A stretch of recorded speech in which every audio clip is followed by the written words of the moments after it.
Hello, family, friends, and neighbors. I hope you all had a great Christmas and you spent memorable time with family. I did. I have an active little toy poodle here today, so you might hear her woofing, and we're not going to let that disturb us. I want to say this: Jesus liberated women.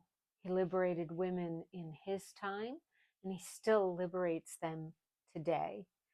So I'm going to read from the Gospel of Luke, chapter 10, starting on verse 38, and we're going to discuss that. So I'm going to open up my Bible, which is the English Standard Version, and it's a study Bible.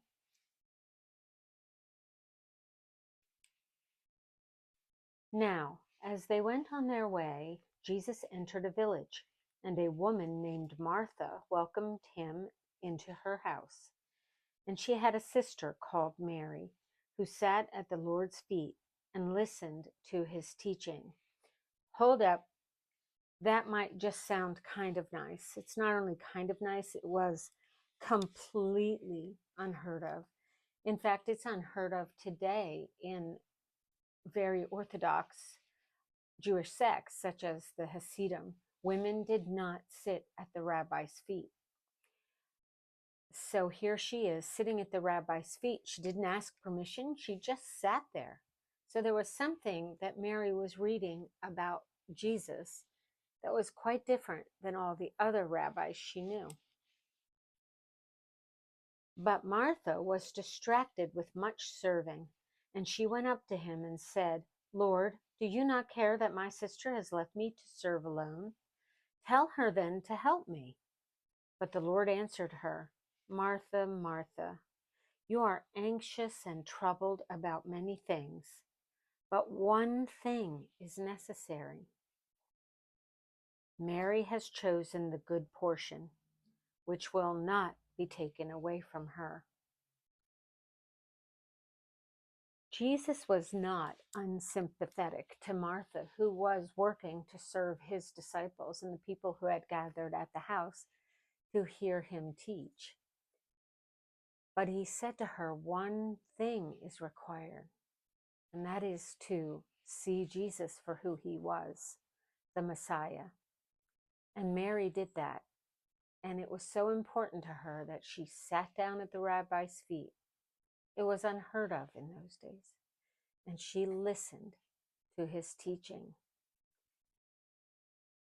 We all sympathize with Martha. We all want to be Mary, but I want to be Mary, but we absolutely sympathize with Martha.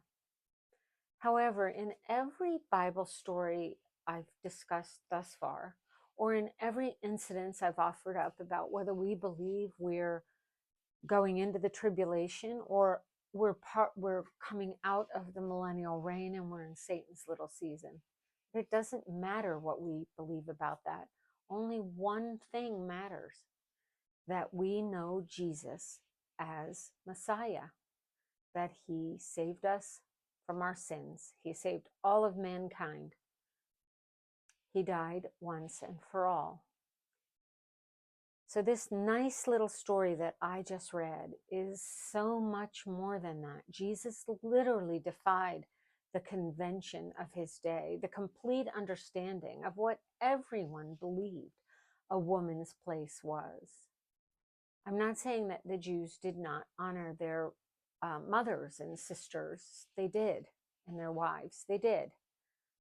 But they had a vision that Jewish women are to raise Jewish children, and that is a mitzvah they are charged with. That is something that God had charged them to do early on, both men and women. Be fruitful and multiply. However, Mary understood the urgency of listening to Jesus's teachings, and she did something unprecedented. Trust me, she was an adult. She knew better. She was an adult woman, and this was very different. And it must have been different for Martha too, because for her to even interrupt and point this out to Jesus meant she sensed something different about this rabbi too. So it is absolutely safe for feminists to believe in Jesus and to put all their faith in him. I do. Thank you. However, but let me cover this part. On January 3rd, we're going to start Bible study together.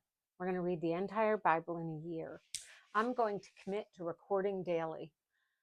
Each day will be uploaded by 5 a.m. Eastern Time, Eastern United States time, so that you can follow along at whatever time is good for you in that day, or even catch up in a week if you find yourself traveling. It is hard,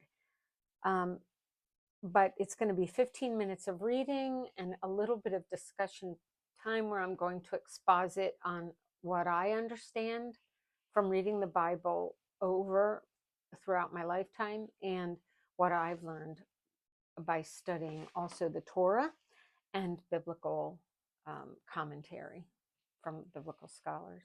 So I hope you'll join me on January 3rd. If you can't join me, I will be there.